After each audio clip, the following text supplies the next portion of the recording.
O2-, oui, Karima, est-ce qu'il y a des remarques pour ça? Donc, on avait représenté O2- et je vous ai dit que le souci de ces anions, cations qu'on va représenter à partir d'une molécule neutre qui est O2. Donc, O2-, c'est quoi? O2-, ça veut dire quoi par rapport à O2? Le souci de faire cela, c'est-à-dire faire un anion ou un cation, signifie quoi? Et puis, le souci de travailler ces entités, c'est pour voir quelle est l'entité la plus stable. D'accord? Comparer l'entité neutre, l'entité anionique et l'entité cationique et voir quelle est la molécule ou l'anion ou le cation le plus stable, ou l'ion, tout simplement, pour généraliser anion-cation, l'ion le plus stable ou l'entité neutre. Quand on dit O2-, que cela signifie-t-il? J'attends que vous me répondiez, il est quand même midi. Je pense que vous êtes bien réveillés. J'espère, en tout cas.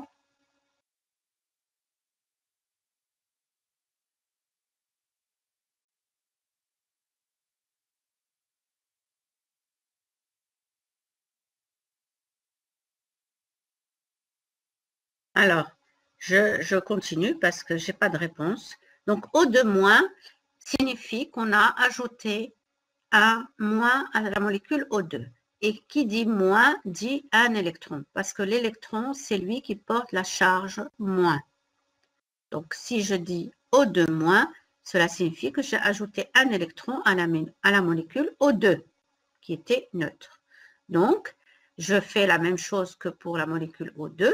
Je reprends le diagramme de O2 et j'ajoute un électron sur un des oxygènes, celui-ci ou celui-là. Peu importe, ça revient au même.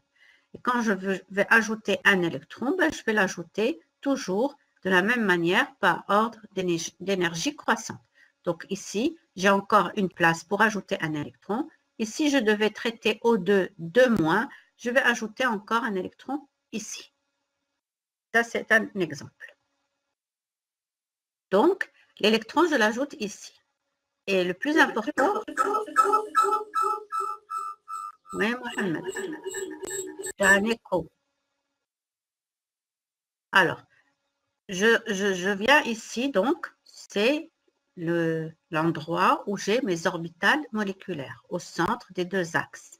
De part et d'autre, j'ai les orbitales atomiques de chaque atome, et au milieu, j'ai les orbitales moléculaires de la molécule formée.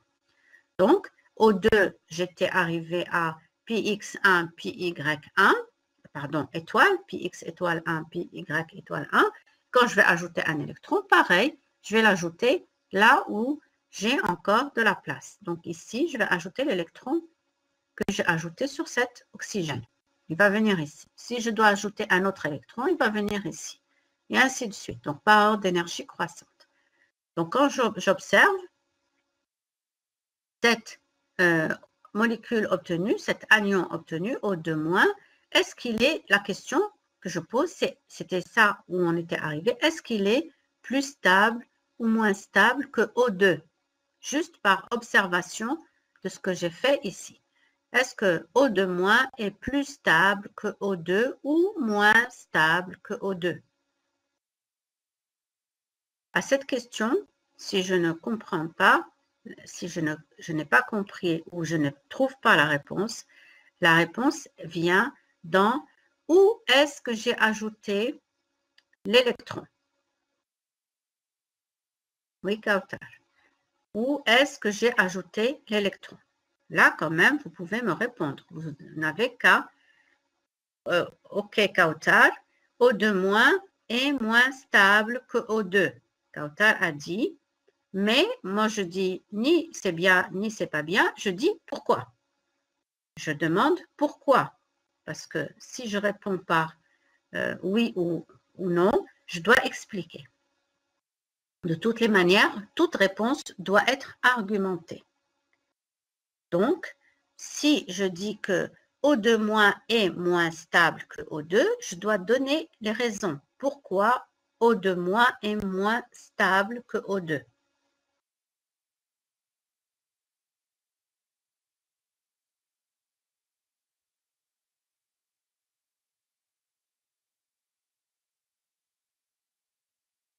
Alors, je vois que Mohamed essaie d'écrire, mais je ne vois rien.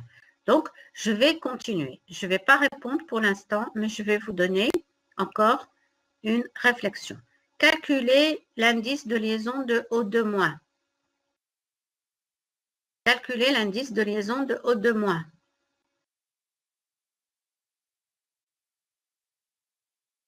Donc, vous l'avez juste ici. L'indice de liaison se calcule de cette manière. 1/2 facteur de n moins n étoile. N étant le nombre d'électrons sur les orbitales moléculaires liantes. N étoile, c'est le nombre d'électrons sur les orbitales moléculaires antiliantes. Donc, je fais le compte. Ici, n est égal à 1, 2. Ça ne se compte pas parce que c'est les orbitales moléculaires antiliantes. Donc, je vais vers les orbitales moléculaires liantes. J'ajoute à ces deux-là 3, 4, 5, 6, 7, 8. Donc, j'ai 8 électrons sur les orbitales moléculaires liantes. Moins n étoile. Je cherche la valeur de n étoile. C'est les orbitales moléculaires antiliantes. Donc, il y a ici 1, 2. Je remonte vers les orbitales moléculaires antiliantes. Il y a 1, 2, 3. Donc, au total, ça fait 5. Ce qui donne 3/2. Ce qui donne égale 1,5. Est-ce que vous vous rappelez de l'indice de liaison de la molécule de O2? I de O2, c'était combien?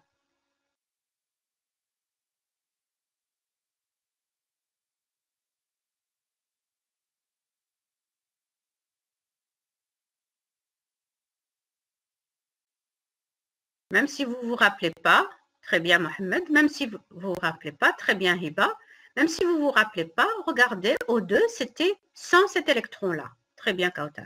Donc O2, c'était, si vous vous rappelez, vous m'avez donné la valeur, merci, c'était 2. Finalement, l'indice de liaison de O2- est égal à combien? 1,5. Donc, quel est l'indice de liaison le plus grand?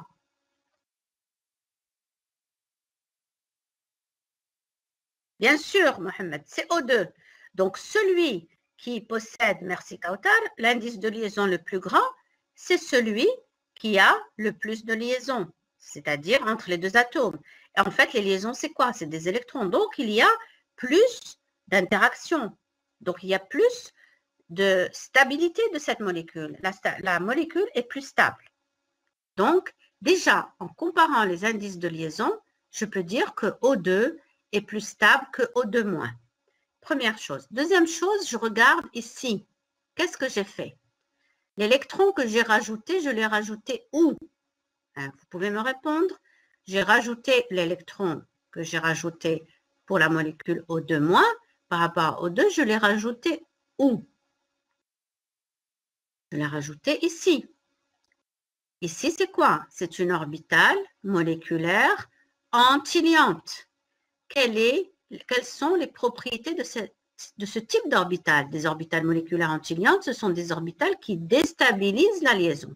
Donc, le fait d'ajouter un électron sur une orbitale moléculaire antiliante, qu'est-ce qu'on fait? On augmente le fait de déstabiliser la liaison. Est-ce que vous comprenez? Donc, on diminue de la stabilité de la liaison.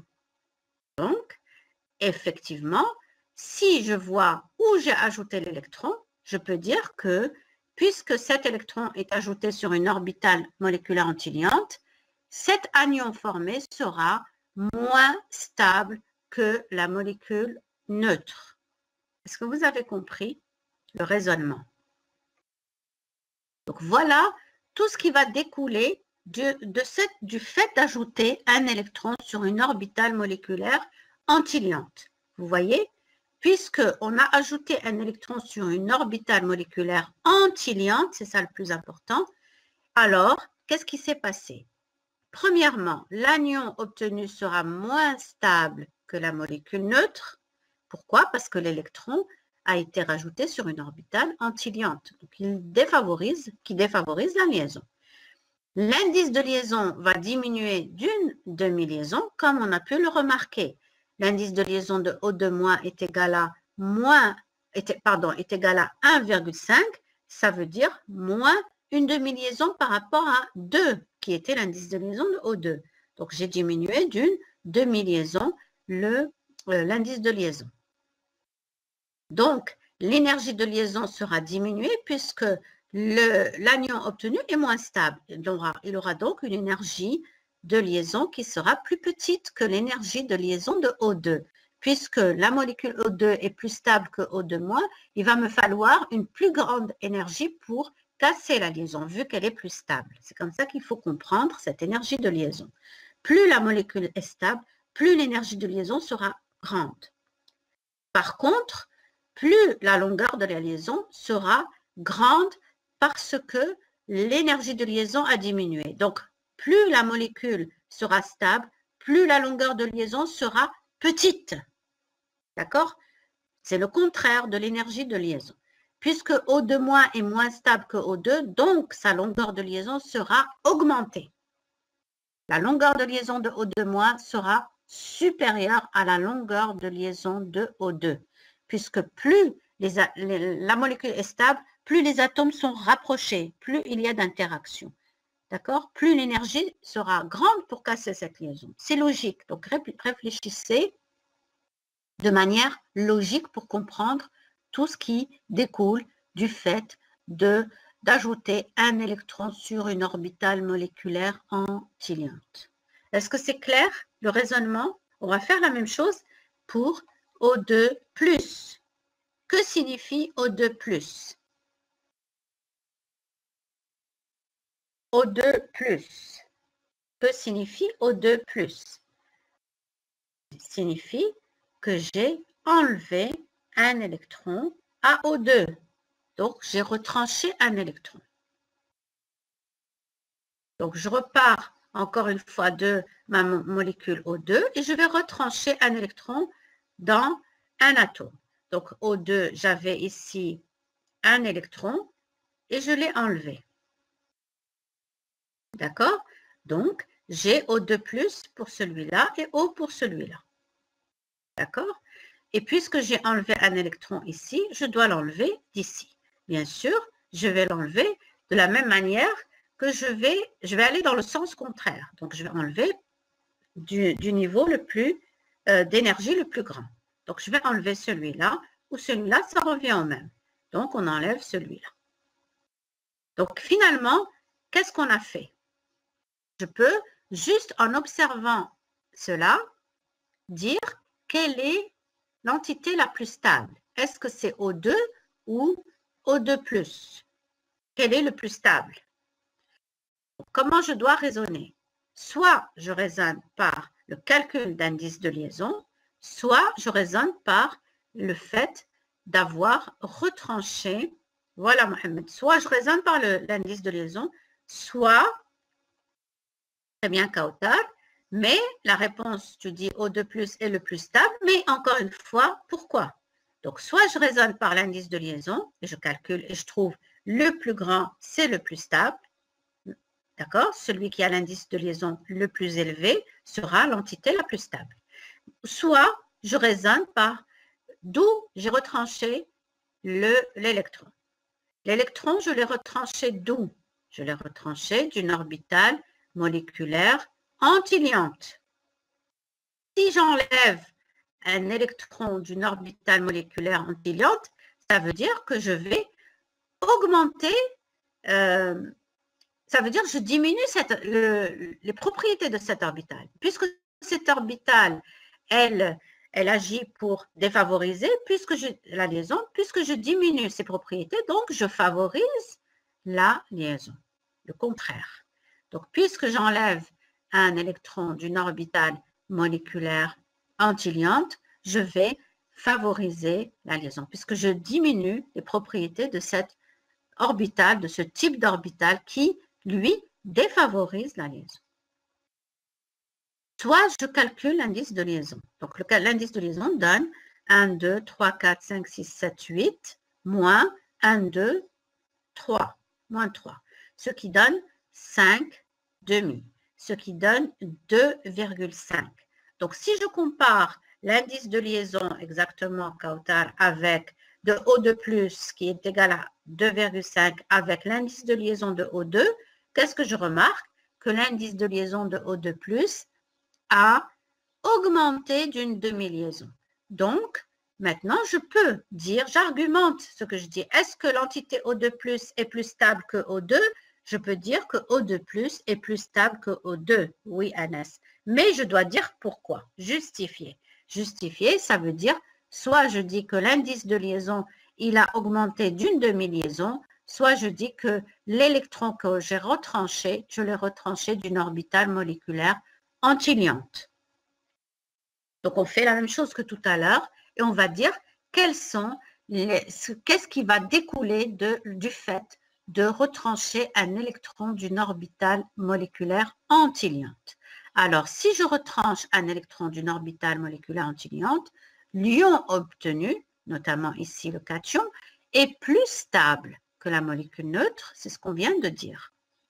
On vient de démontrer même. Et que l'indice de liaison augmente du demi-liaison, on vient de le calculer, que l'énergie maintenant de liaison va augmenter. Et par contre, la longueur de la liaison entre les deux atomes va diminuer. Est-ce que vous avez compris tout ce qui en découle par rapport au fait de retrancher un électron d'une orbitale antiliante?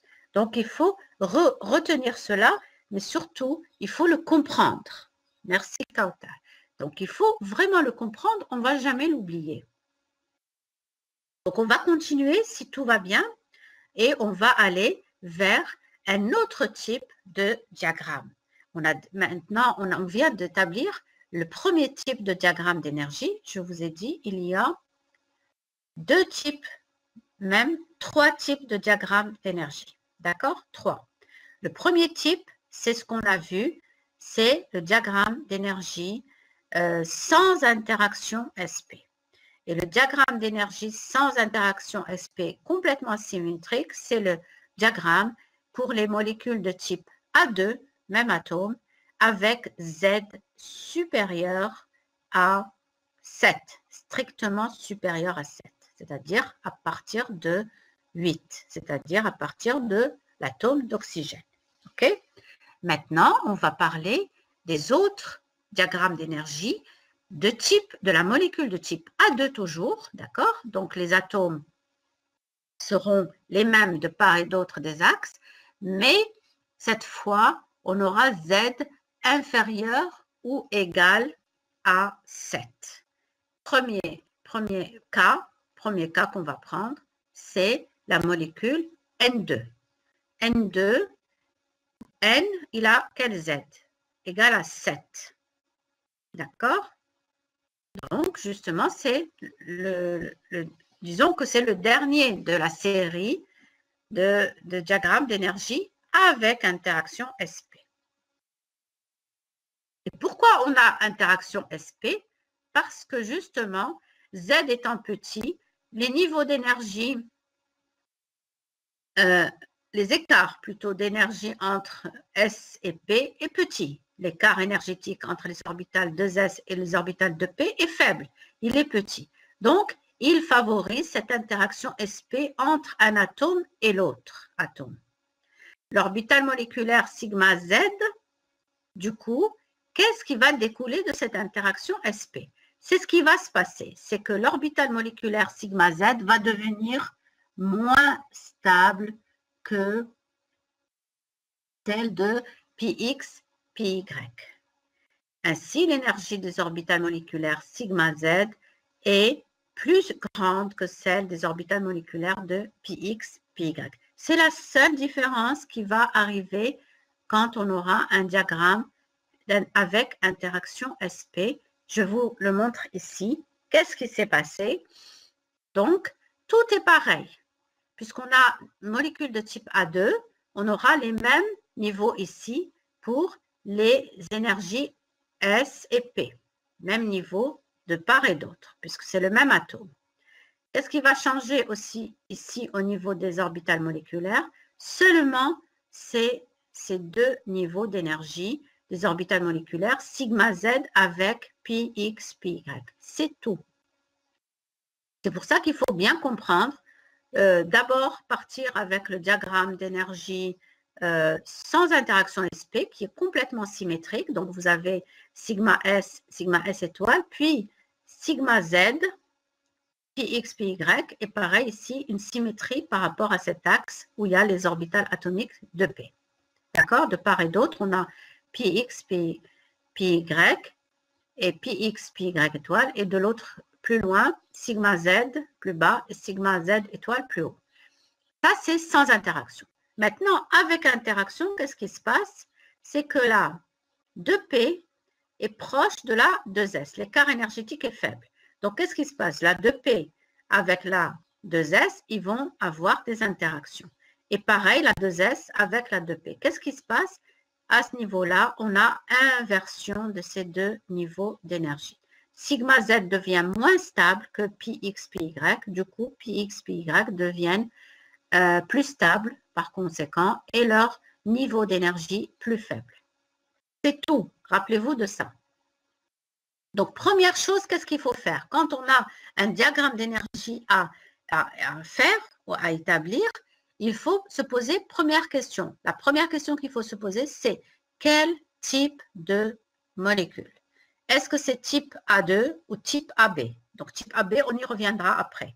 Donc, si c'est type A2, deuxième chose, est-ce que Z est inférieur ou égal à 7 ou est-ce que Z est supérieur strictement à 7? OK?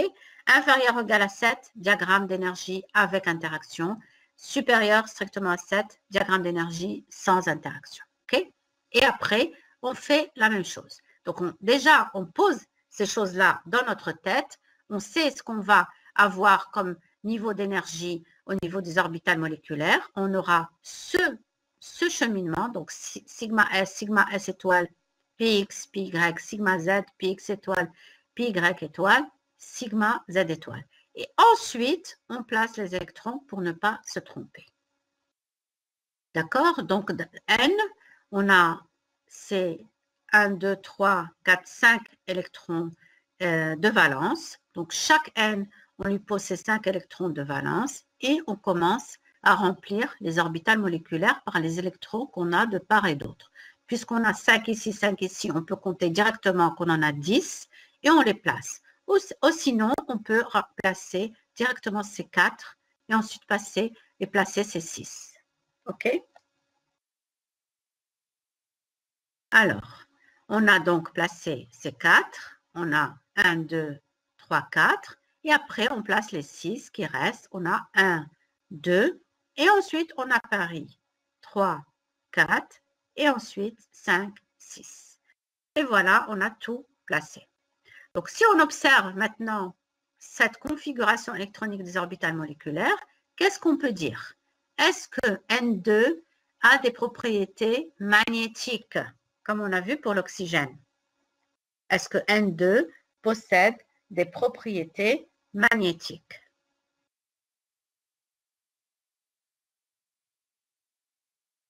Toc toc, il y a quelqu'un. Mohamed. Alors, que signifient les propriétés magnétiques? Ça veut dire, rappelez-vous, qu'est-ce que j'ai dit pour O2? O2 a des propriétés magnétiques. Pourquoi? Qu'est-ce qui montre les propriétés magnétiques de O2? Voilà O2. Voilà la configuration électronique des orbitales moléculaires de O2. Qu'est-ce qui montre l'existence de propriétés magnétiques de O2? C'est l'existence d'électrons célibataires. Le fait que la molécule possède des électrons célibataires indique ou signifie que la molécule possède des propriétés magnétiques. Et on dit que la molécule est paramagnétique. On regarde maintenant N2. N2, est-ce qu'elle possède? Tout simplement, c'est la question qu'il faut se poser. Est-ce que N2 possède des électrons célibataires dans ses orbitales moléculaires? Est-ce qu'il y a existence? Voilà, tout simplement. Est-ce qu'il y a existence d'électrons célibataires? Non, tous les électrons apparaissent appareillés. D'accord? On voit bien que tous les électrons sont en paire. Il n'y a aucun électron célibataire. Donc, je repose la question, est-ce que cette molécule N2, elle est paramagnétique? Ou autrement dit, est-ce qu'elle possède des propriétés magnétiques? Quand elle possède des propriétés magnétiques, on dit qu'elle est paramagnétique. Si elle ne possède pas des propriétés magnétiques, on dit qu'elle est diamagnétique. Oui, tout à fait, Hanan, tout à fait, Faten Zara, etc., Fadwa, Anas, Zineb. Cette molécule ne possède pas de propriétés magnétiques. Pourquoi? Parce qu'elle ne possède pas d'électrons célibataires. Cette molécule est donc diamagnétique. Rappelez-vous, oui, très bien, Fadwa, cette molécule est diamagnétique. Donc, c'est simple, rappelez-vous, si j'ai, comme ça, j'observe mon diagramme d'énergie, j'observe mes orbitales moléculaires et leur remplissage, je n'observe pas l'existence d'électrons célibataires au sein de ces orbitales moléculaires, donc la molécule est... Ce qui veut dire que la molécule ne possède pas de propriété de magnétisme. D'accord? Donc, je peux définir la structure électronique et je vois même, grâce à la structure électronique, qu'il n'y a pas d'électrons célibataires puisque chaque orbitale moléculaire, comme vous voyez ici, possède 2 électrons. Elles sont, à chaque fois, toutes les orbitales moléculaires sont appareillées. Les électrons sont appareillés dans les orbitales moléculaires et les orbitales moléculaires sont saturées. La molécule ne possède pas d'électrons célibataires. La molécule est dite diamagnétique. J'ai oublié de calculer l'indice de liaison. L'indice de liaison, c'est 1 demi toujours N moins N étoile. Donc, on va compter 1, 2, 3, 4, 5, 6, 7, 8. Donc, on a ici 8 moins 2, ce qui donne combien? 8 moins 2, ce qui donne 6. 6 divisé par 2, ce qui donne 3. Donc, on a bien N lié à l'autre N, à l'autre azote, grâce à une liaison triple. On a 3 liaisons entre les 2 azotes. C'est bien ce qu'on avait trouvé avec le modèle de Lewis. Le modèle de Lewis nous a permis aussi d'avoir ici, de voir qu'il y a existence de doublés libres sur chaque azote. Et donc, chaque azote est stable. Cette molécule est très stable. Elle vérifie la règle de l'octet, puisque chaque azote est entouré de 8 électrons. Ça, c'est grâce à Lewis. L'indice de liaison est déterminé à partir du diagramme. Il est égal à 3, donc conforme avec le modèle de Lewis. De plus, les propriétés magnétiques sont déterminées à partir de la structure électronique des orbitales moléculaires et on voit qu'il n'y a pas d'électrons célibataires, donc molécule diamagnétique, ce qui n'a pas été déterminé grâce au modèle de Lewis. Maintenant, on va faire un autre exemple de molécule, de diagramme d'énergie d'une autre molécule. On a vu le diagramme d'énergie de N2. Maintenant, on va prendre un exemple, la molécule B2. Et dites-moi comment vous allez procéder. Première question. Qu'est-ce que vous devez vous poser comme question? Premièrement, vous devez vous poser comme question quel type de molécule que vous allez étudier. Type, c'est quel type? Vous pouvez me dire? Très bien. Type, on peut dire NS type A2. A2, ok? C'est-à-dire même atome. Ce n'est pas le type AB, c'est le type A2. Donc, on a 2 types, soit AB, soit A2. Okay? Donc, quand on dit que c'est le type A2, quelle est la deuxième question qui va découler de cela? Si je dis type A2, je me pose la question, quelle est la valeur de Z pour B, que pour la molécule que je vais étudier, c'est-à-dire l'atome concerné dans la molécule de type A2. Quelle est la valeur de Z? Très bien. Z égale à 5. Merci. Une fois que je connais la valeur de Z égale à 5, qu'est-ce que je dois dire? Est-ce que Z est supérieur à 7 ou inférieur ou égal à 7. 5 est inférieur ou égal à 7. Puisque Z est inférieur ou égal à 7, quel type maintenant de diagramme je vais faire? Donc, diagramme avec interaction SP. Très bien. Donc, maintenant que j'ai posé les choses, tout est clair dans ma tête. Donc, avec interaction SP. Quand j'ai défini tout ça, c'est très facile. Je vais poser mon diagramme comme il faut. Ça veut dire, je dois faire le cheminement que j'ai dit. Sigma Z doit être supérieur en énergie à Px, Py, par rapport au diagramme symétrique qui est le diagramme de type A2 sans interaction. On est d'accord? Est-ce que c'est clair? Donc, puisque j'ai posé tout ça, qu'est-ce que je dois dire? Voilà le chemin que je dois faire en termes de niveau d'énergie des orbitales moléculaires. Donc, d'abord, sigma S, très bien. Ensuite, sigma S étoile. Ensuite, pi x, pi y. Et après, sigma Z. OK? Ça, c'est un diagramme avec interaction. Quand j'ai le diagramme sans interaction, la sigma Z revient au niveau inférieur et les px deviennent supérieurs. OK? Sinon, tout le reste est le même. Donc, une fois que j'ai ça en tête, je pose mes axes, je mets mes atomes et au milieu, ma molécule et orbitale moléculaire de cette molécule. Donc, puisque je suis en train d'étudier la molécule B2, donc de chaque côté, je vais mettre les atomes B et je vais mettre les électrons de valence de B. Puisque Z égale à 5, j'ai 2 électrons de cœur, 1 S2, et j'ai 3 électrons de valence pour l'atome du bord, l'atome de bord. Donc, 2S2 et 2P1. Tac, tac, OK? Maintenant, je peux compter tous mes électrons de part et d'autre et ensuite les placer. J'en ai 3 de chaque côté, ce qui veut dire j'en ai 6 à placer au milieu. Et je place par ordre d'énergie croissante. Donc, 1, 2, 3, 4 et ensuite 5 et 6. Vous voyez, le fait d'avoir mis un diagramme avec interaction va, c'est-à-dire si toutes les propriétés ont été établies à partir de l'expérience. C'est ça que je veux dire. Donc, si on fait l'expérience avec cette molécule B2 et on trouve que la molécule, est-ce qu'elle a des propriétés de magnétisme? Est-ce que la molécule B2 a des propriétés de magnétisme? Ici déjà sur la feuille, quand vous regardez. Donc, en d'autres termes, oui Mohamed, très bien. En d'autres termes, je dis, est-ce qu'elle est paramagnétique ou est-ce qu'elle est diamagnétique? Qu'est-ce que vous me répondez?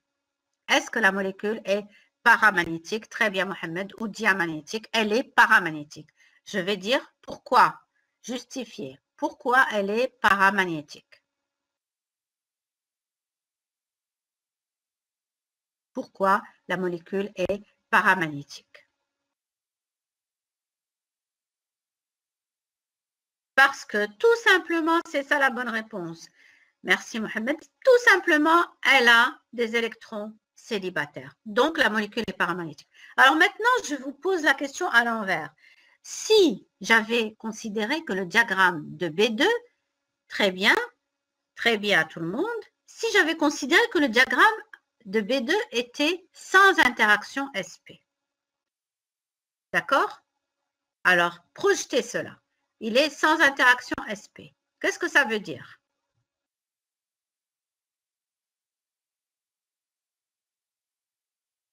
Qu'est-ce que cela veut dire? Je dis bien si B2, je suppose qu'il est sans interaction SP. Qu'est-ce que ça veut dire? Que je vais faire un axe d'énergie où je vais mettre 2S et 2P. Je vais mettre l'autre axe d'énergie pour l'autre bord et je vais mettre même niveau. Faites attention, c'est le même atome, donc je dois mettre même niveau les 2P.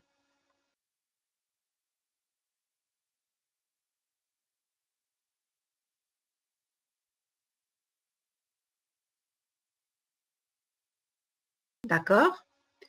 Je vais mettre même, oups, même niveau, la 2S. OK? Et je vais mettre les orbitales moléculaires qui vont être formées par recouvrement de 2S, 2S. C'est la sigma S étoile. Qu'est-ce que je vais mettre après? Puisque j'ai dit que le diagramme, je suppose que le diagramme de B2, il est sans interaction SP. J'ai ici 3 électrons de valence que je place sur mes orbitales atomiques.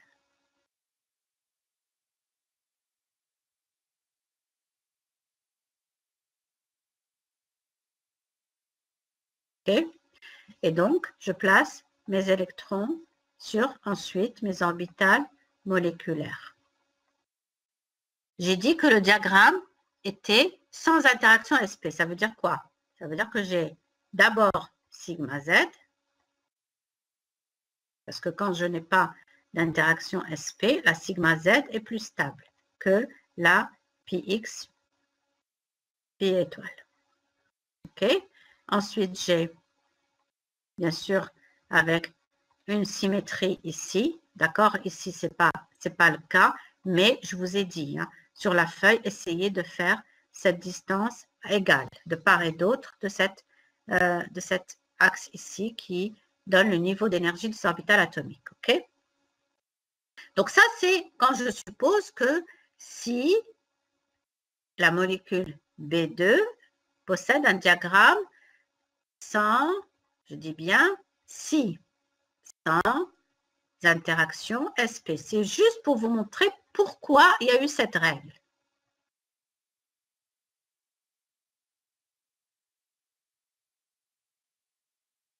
Parce que cette molécule s'y prête vraiment. La molécule de N2 ne s'y prête pas, parce qu'on aura le même résultat pour les deux cas, mais pour celle-ci, on a bien une différence qui prouve que je vais avoir un diagramme pour B2 avec interaction SP. Donc, je vais remplir et je vais mettre mes 2 électrons qui restent ici. On est d'accord? Ça, c'est en supposant que si j'ai un diagramme sans interaction SP. OK? J'aurai cette configuration. Est-ce que la molécule B2... Oui, Rihab. Oui, Rihab. Rihab. Je pose la question. Est-ce que la molécule B2, dans cette configuration, merci Mohamed, la molécule B2 devient diamagnétique? Mais justement, l'expérience montre, quand on a mis la molécule B2 dans un champ magnétique, la molécule est paramagnétique. Elle a des propriétés de magnétisme. Elle conduit le courant. Est-ce que vous comprenez? Donc, le fait de faire l'expérience prouve ensuite, c'est-à-dire conduit aux règles qu'on va avoir à adopter. Et du coup, cette représentation est complètement fausse parce que la molécule B2, elle n'est pas diamagnétique. C'est pour cela qu'on a établi le fait d'avoir ces molécules à partir de Z, jusqu'à Z, pardon, égale à 7. On a cette distance considérée comme faible. Et jusqu'à Z égale à 7, on va avoir des diagrammes avec interaction SP. Oui, ce que je viens de faire là est faux. J'ai dit si. Donc, j'ai bien dit que la molécule B2, elle possède Z. C'est pour vous montrer comment on a établi cette règle de si Z est inférieur ou égal à 7, on a estimé que c'était 7 la valeur limite, alors les molécules de type A2 sont dans un diagramme d'énergie avec interaction XP. Ça a été prouvé expérimentalement puisque la molécule B2, elle est paramagnétique, alors que si on n'avait pas établi un diagramme avec interaction, on aurait trouvé une molécule diamagnétique. Est-ce que vous comprenez? Vous voyez ici la différence? cette molécule B2 dans un diagramme d'énergie avec interaction SP, c'est-à-dire les niveaux d'énergie de Px, Py inférieurs au niveau d'énergie de sigma Z, montre qu'il y a existence d'électrons célibataires, donc prouve les propriétés de magnétisme de cette molécule. Cette molécule est paramagnétique. Alors que si je n'avais pas fait le diagramme comme ça, j'aurais trouvé qu'elle était diamagnétique, ce qui est faux. Ce qui est faux. D'accord? Ça, c'est pour les propriétés de magnétisme. Maintenant, on va calculer l'indice de liaison. Alors, pour l'indice de liaison, il n'y a pas de différence, hein, parce que de toutes les manières, ces deux électrons seront sur des orbitales liantes. Donc, on aura 4 moins 2 égale à 1. C'est ce qu'on a trouvé avec Lewis. D'accord? Une seule liaison entre les deux atomes. Est-ce que c'est clair? Maintenant, on va passer à ce qu'on a fait tout à l'heure avec O2. On va étudier la stabilité des entités ioniques formées à partir de l'entité neutre B2, le cas de B2. Donc, on va faire B2- et on va faire B2+. Et on va voir qu'est-ce qui se passe. C'est pour ensuite établir des raisonnements qui vont être généralisés pour tous les cas de figure qui ressemblent à ces cas-là. Déjà, on a généralisé le raisonnement pour O2- et O2+, le fait d'ajouter un électron dans une orbitale moléculaire antiliante et le fait de retrancher un électron dans une orbitale moléculaire antiliante. Maintenant, on va faire le cas d'orbitale moléculaire liante. On va voir qu'est-ce qui va en découler.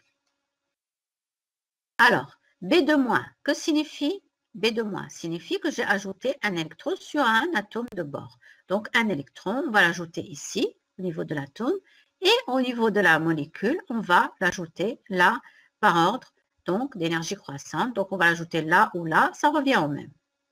Donc, on a maintenant ajouté l'électron ici. On l'a ajouté où? Vous pouvez me dire, on l'a ajouté où? On l'a ajouté sur une orbitale moléculaire de type liante. Et sachant que les orbitales moléculaires de type liante, qu'est-ce qu'elles ont comme propriété? Elles favorisent la liaison. Donc, si j'ajoute un électron sur une orbitale moléculaire liante, c'est comme si j'augmente encore sa force davantage, puisque sa force, c'est de rendre plus fort la liaison, de rendre plus fort la stabilité de cette molécule. Ça veut dire que j'augmente encore cela. Donc, le fait d'ajouter un électron sur une orbitale moléculaire liante, à quoi cela conduit? Si je peux poser la question, est-ce que B2- est plus stable que B2 ou moins stable? Juste en raisonnant sur ça. Puisque l'électron, je l'ai ajouté où? Sur une orbitale moléculaire liante, alors très bien Mohamed, très bien Hashmi, très bien Mohamed une autre fois. Donc, l'indice de liaison va augmenter. Encore une fois, c'est le même raisonnement que tout à l'heure. Finalement, le fait, si vous pouvez, on va dire, généraliser. Merci Hashmi, merci Kautar. Il est plus stable. B2- est plus stable. Donc, le fait d'ajouter un électron sur une orbitale moléculaire liante indique quoi? Que j'ai augmenté la stabilité de l'atome, de l'anion formé. OK?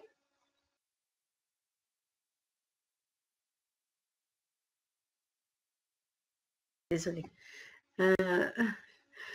Alors, le fait d'ajouter un électron sur une orbitale moléculaire liante augmente la stabilité de l'entité formée. Donc, augmente la stabilité de B2-, de l'anion formé.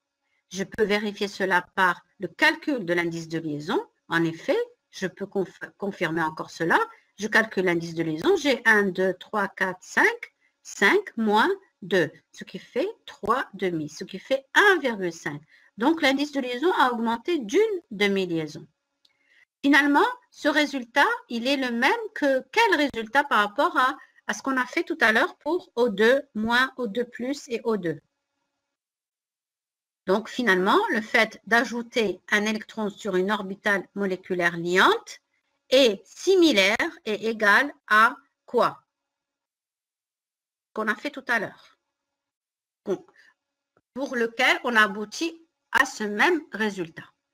Rappelez-vous, qu'est-ce qu'on a fait? On a ajouté un électron sur une orbitale moléculaire antiliante et on a fait aussi le cas où on a retranché un électron sur une orbitale moléculaire antiliante. Donc, le fait d'ajouter un électron sur une orbitale moléculaire liante est équivalent à quoi? Allez, allez, vite, vite, vite. Il est équivalent à quoi?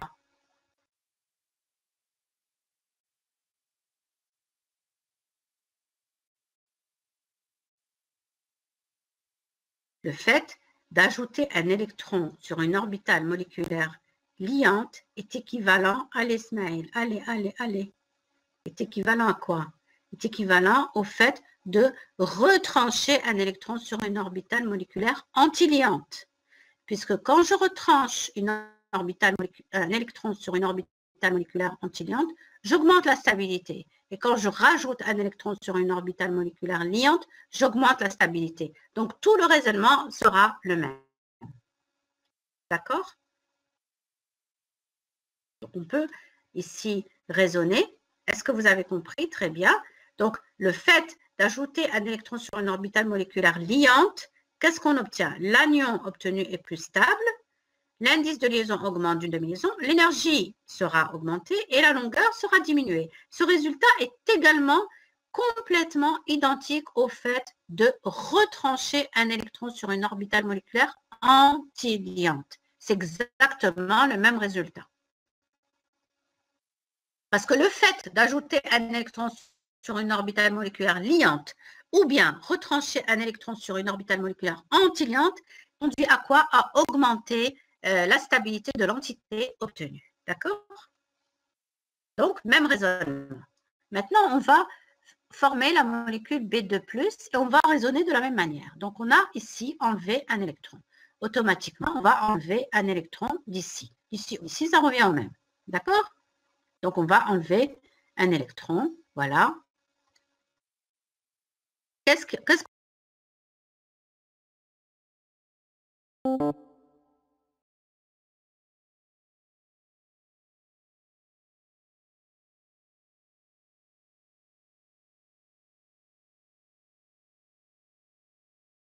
parce que on a tout à fait total et l'indice de liaison va diminuer pareil. Tout le raisonnement va être le même.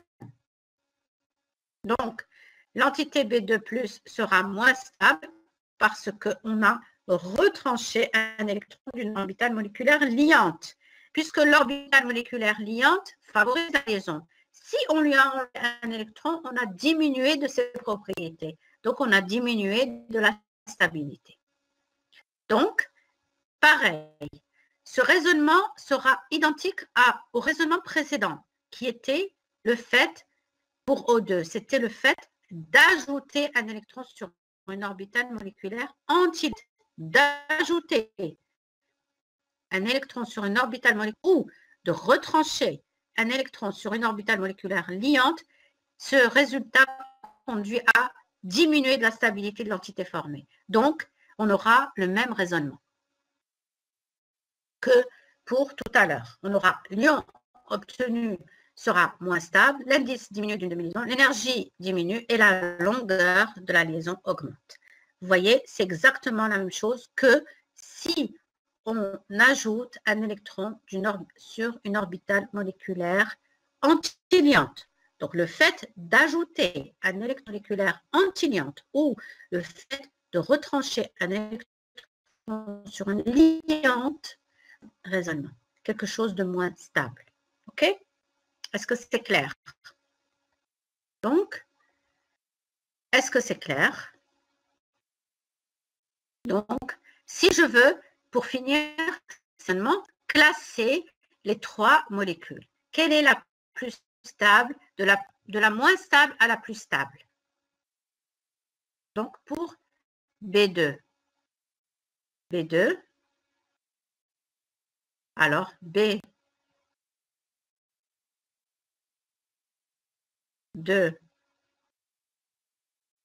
ici, B2 et B2. Alors, dites-moi où je mets le moins, où je mets le plus.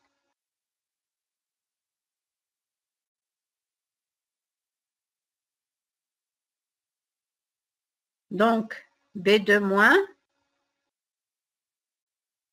Non, j'ai dit du moins stable au plus stable. Donc, qu'est-ce que je mets d'abord? B2 moins ici. B2 plus ici. B2 plus, c'est le plus stable. B2 moins, plus stable. B2 moins, le plus stable. C'est ce qui parle. La chemise. Voilà, regardez ici. B2 plus, il est moins stable. OK? Donc, B2 plus, c'est le premier. Hein, Hashmi. Ensuite, donc celui-là, c'est le moins stable. Puis B2, puis B2 moins. Est-ce que vous avez compris? Très bien. Donc, B2 plus, B2, oui, Hanan. Et B2 moins. Merci, Hashmi. Très bien. On peut faire la même chose avec O2 pour que vous enregistrez cela. On va revenir vers O2 avant d'aller vers le type AB. Alors, si vous vous rappelez, on a fait O2, O2-. Voilà, O2-. On a ajouté un électron sur une orbitale moléculaire antiliante. Et ensuite, O2+, on a ajouté un électron. Alors, on a O2, O2 et O2. Donc, du moins stable, pardon, au plus stable. Alors, où est-ce que je mets le moins, où est-ce que je mets le plus? Donc, O2+, on a retranché un électron sur une orbitale moléculaire antiliante. Et O2- sur une orbitale moléculaire on a ajouté sur une orbitale moléculaire antiliante. Donc là, on est à O2, Karima, O2. Donc O2 plus ou moins ici? Ici, O2 plus. Oui. C'est le moins stable? Un moins stable. O2 plus, c'est le moins stable? Oui. Attendez, je vais revenir à O2-. Voilà O2-. Où est-ce que j'ai ajouté un électron sur une orbitale antiliante? Donc O2- est plus stable ou moins stable que O2? Et ensuite, pour O2+, j'ai enlevé un électron d'une orbitale antiliante. Donc O2+ est plus stable ou moins stable? Plus stable. Lequel? Ici. O2+, Karima? Ou O2-?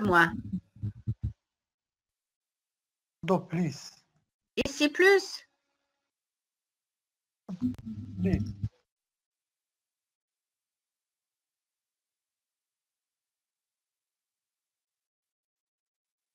Alors, NS, il m'a mis du plus stable au moins stable. Non.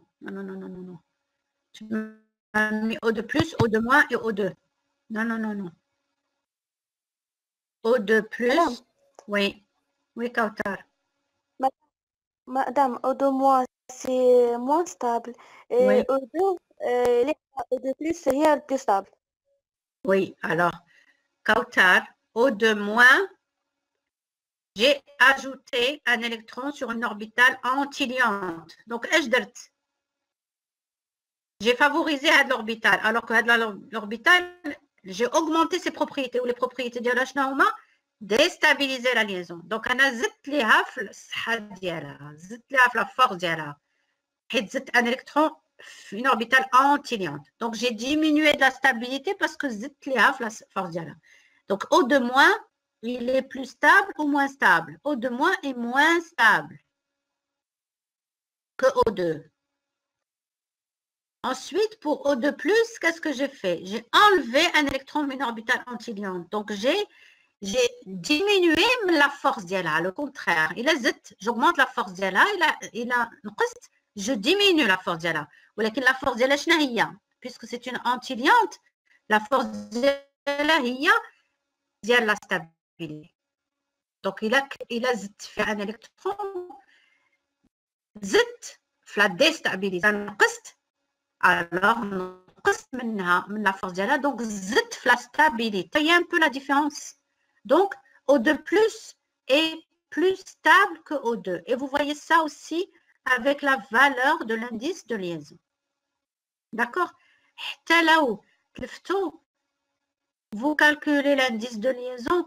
L'indice de liaison, le plus petit, c'est celui qui donne une entité la moins stable. OK?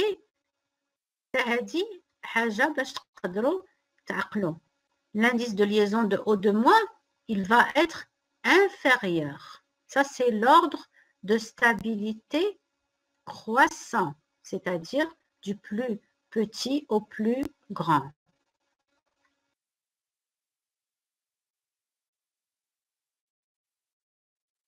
Stabilité. Ça, c'est un ordre croissant, du plus petit au plus grand. Ordre de stabilité croissante. O2- est moins stable, plus petit que O2, qui lui est moins stable que O2+. Vous pouvez le vérifier en calculant l'indice de liaison. I, O2- sera plus petit. Toujours une demi-liaison. Un électron, c'est une liaison, c'est 2 électrons. Un électron, ça sera une demi-liaison. C'est pour ça qu'on a des demi-liaisons ici. I. Mais par contre, si vous faites O2, 2-, l'indice de liaison sera augmenté ou diminué de deux liaisons complètes, pardon, si vous enlevez ou si vous ajoutez 2 électrons. Parce qu'une liaison, c'est 2 électrons. Donc, l'indice de liaison de O2 sera supérieur à l'indice de liaison de O2- sera pour O2+. Donc, l'indice de liaison de O2+ sera, lui, supérieur à O2.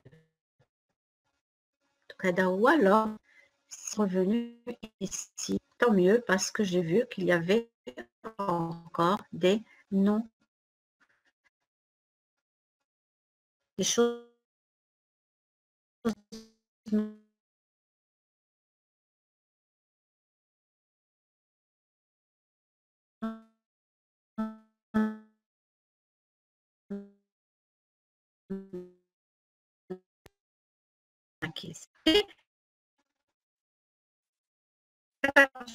je suis compris. Cette notion, donc on a fini pour le type A2. Hein. Donc on a fini pour le type A2. On a parlé de la notion de stabilité, on a parlé des propriétés magnétiques, on a parlé du type de diagramme A2, avec interaction et sans interaction, avec les niveaux d'énergie de chaque côté, puisque c'est un diagramme d'une molécule A2, même atome, donc les niveaux des orbitales atomiques doivent être au même niveau énergétique. D'accord? J'insiste, parce que le type maintenant AB, ce n'est pas le cas. D'accord? Le type AB, c'est le diagramme d'énergie de la molécule. Premier exemple, CO. C'est donc, dès que je vois ça, je me pose la question, quel type de diagramme je vais construire? Si je vous demande de construire le diagramme d'énergie de la molécule CO, quel type A2, type AB? Bien sûr. Type A. Quand je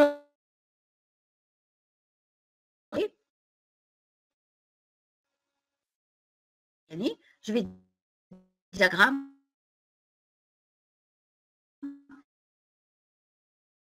donc Matsu.